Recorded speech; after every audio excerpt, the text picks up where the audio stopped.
Vote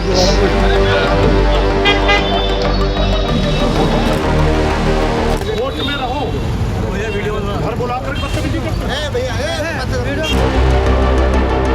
क्या बात हो गई, क्या बात हो गई? हाँ तो क्या बात हो गई थी आपकी? बड़ा शहर के अंदर प्रोग्राम कुछ नहीं हो तो उससे बात हुई थी, मैंने तो यहाँ आके रोका उन्हें, उनके आ जाओ जाने तो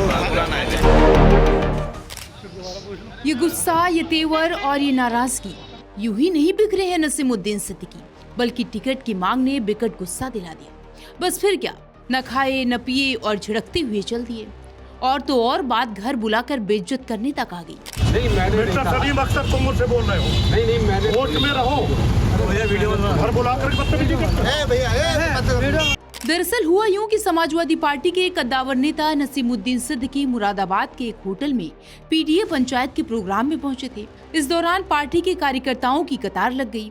फूल माला और गुलदस्तों की रस्म अदायगी चल रही थी।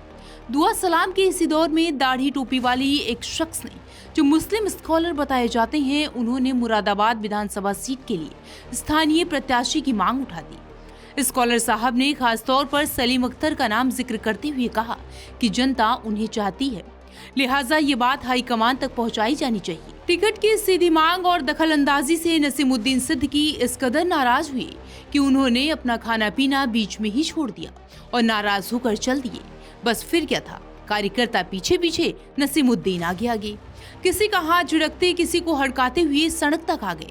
नसीमुद्दीन के इस अंदाज पर सफाई कार्यकर्ता भी सन्न रह गए। कुछ वो ये कह रहे थे तुम्हें रोकना चाहिए। कि किसी ने टिकट को लेकर कुछ मांग करी है, क्या कुछ कहा था? अरे वैसे ही कह दिया उसने, क्या कहा? कि लोकल आदमी होना चाहिए यहाँ का। अच्छा, प्रत्याशी को लेके जो है तुम्हारा विवाद हुआ है। अच्छा, तो क्या कहा फिर आपसे?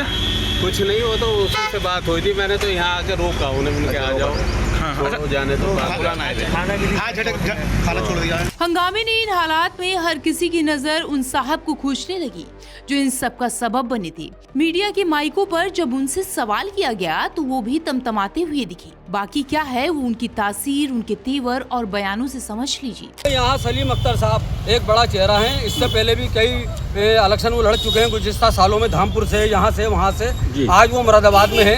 अगर हम भी ये देखना है कि वो गरीबों का हमदर्द है, मिस्किनों का हमदर्द है और पैसा कौड़ी भी खर्च करते हैं और हजारों लोग उनसे जुड़े हुए हैं, मजदूर लोग, उनकी अपनी मतलब वो इंजीनियर भी हैं, वो एक बहुत बड़े अधिकारी भी हैं। तो सलीम अख्तर साहब का एक बड़ा चेहरा है, तो हमने सलीम अख्तर साहब के लिए आवाज उठाई। हम चाहते हैं सलीम अख्तर साहब आने चाहिए, हम उनकी जरूरत है। तो हम नसीमुद्दीन सिद्दीकी साहब से हमने यही कहा। नसीमुद्दीन सिद्दीकी साहब से हमने कहा कि अखिलेश सिंह से हमारी बात कहें कि अब इधर उधर न जाएं, बल्कि आवाम जिसको चाह रही है उसको भेजें। तो क्या जवाब दिया तो नसीमुद्दीन साहब जरा सा तबीयत खराब है, उनकी नसाज है, थोड़ा नाराज होगा। मैं उनकी नाराजगी का कोई बुरा नहीं, वो हमारे मुरादाबाद में आए, हमारे मेहमान हैं, हम उनकी तहे दिल से इज्जत करते हैं। उन्होंने डाटा रहेंगे। बहरहाल यूपी में होने वाले 2027 के विधानसभा चुनाव की बिसात बिछने वाली है।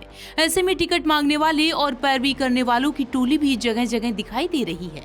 ऐसे में सवाल ये है कि हंगामा क्यों बरपा?